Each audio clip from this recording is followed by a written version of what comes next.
Scarlet, issue number 4. That's right, folks. We're reaching the end of this Scarlet miniseries, which makes sense because all the worlds are kind of clashing together now. This one's bleeding right into the stuff that's going on of Cobra. So it's kind of fun.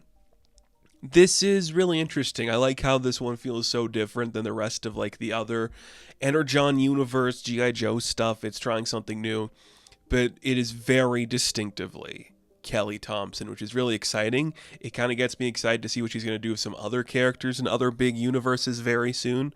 Some absolute versions of characters, but we have to wait until then. She's doing Scarlet. This feels a lot like her Black Widow book, which is a great book if you haven't read it. It's fantastic.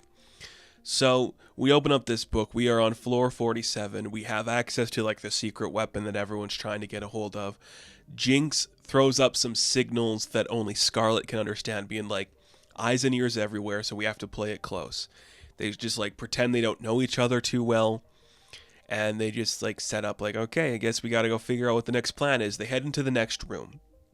StormShadow's like, well, the thing was on a platform and it has like a trigger sense that if something goes haywire, it like falls down to another floor.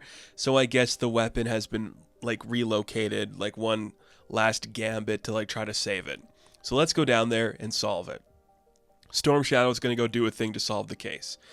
As Scarlet and Jinx get ready to do something, Jinx pulls her aside and she hits an EMP. So all of the lights in the building go dark for about 2 minutes. And it's really cool. It's exemplified well with like the use of like red colors to show you what's going on with StormShadow, that he can still fight in the dark. It's really cool.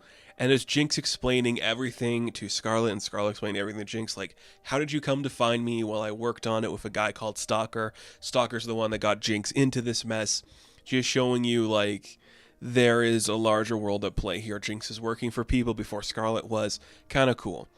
Just two ex-girlfriends who feel like they should communicate better, but they haven't, and they have to figure out what they're doing. They actually hug in the darkness, which is really cool to see. I like it because we just slowly build up some tension there. It's really cool. And you see that's how it's like, I'm sorry I killed your plants. She's like, you killed my plants? Yeah, like I couldn't do anything. Just happens, and Scarlett's trying to get her out of there. Shauna's like, you can just come with me right now. Like, I got Snow Job waiting for me just off route. Like, we can just escape this and get out of here. We don't have to follow StormShadow. We can just escape now. We have the chance. Jinx is like, I can't do that. What I'm doing here with the Arishikage, it's too important, and it's potentially like world-altering stuff. Like, if I am embedded in here, as scary as it may be, I could stop them from joining certain facilities or going down certain routes that they probably shouldn't. Things like Cobra. And this is where Scarlet learns about Cobra. It's like a rising power that has the ability to like change the world.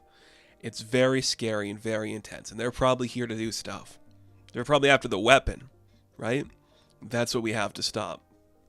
But Scarlet keeps trying to tell her, like, it's okay, like, we can still get you out of here, and if you're not going to come with me, which I wish you were, then I guess we have to actually get the weapon so Cobra doesn't get it. Like, StormShadow's smart, but it's not going to go to floor 44. That's pretty stupid. That just sets up for a trap.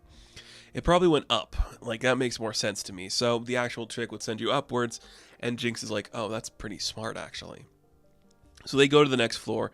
They sneak inside, pulling a job that they've done numerous times before, and we see that she was right. The helicopter has landed. Whoever is coming to buy this is en route. What's going to happen? Jinx and Scarlet are going to take down some just like normal looking guys this time. Well, normal looking to an extent. It's awesome. Very violent. Very cool. Just perfect action. The Cobra soldiers show up looking like Cobra soldiers. They're like dressed to the nines like Cobra guys. We need StormShadow down here to help us. He eventually figures it out, and he gets down there. We get a big splash page where everyone's fighting, and this is just like Kelly Thompson doing spy stuff. This is the stuff she's really good at showing you and getting her artist to depict, and Ferrari does a great job of showing us this. It looks awesome. The splash page where everyone's in different locations. It's so cool. I really like it. StormShadow is a great addition to this world. Like, just throwing him in there, it's kind of awesome. And that's how the book ends, because he is actually the one who takes the weapon. It's StormShadow who takes the weapon. He calls it the Inoshi no Ken, which is the Sword of Life. And he picks it up. He's like, this is a fabled weapon. This weapon's pretty cool. It's in my hands now. It feels really good in my hands, by the way. I think I'm going to keep it. And Scarlett's like, oh shit. This is bad. I mean, Cobra's after it. StormShadow's pretty much a loose cannon. This weapon could kill a lot of people, and it's in the hands of a freak. Not good. Not good that this guy has it. But StormShadow has it. That's where the book ends. And I'm like, that's a good ending. Really fun. Setting up that we're maybe going to see StormShadow allying himself with the wrong people. Maybe we're going to see somebody emerge from the Arashikage who's going to join G.I. Joe in efforts to go against everything going on with Cobra and StormShadow. Really smart, really fun. I dig the action. I love the relationship between Scarlett and Jinx. It's really well handled. I dig this book. It's really creative and different. I'm glad it exists, and I'm glad we're doing something cool with these characters.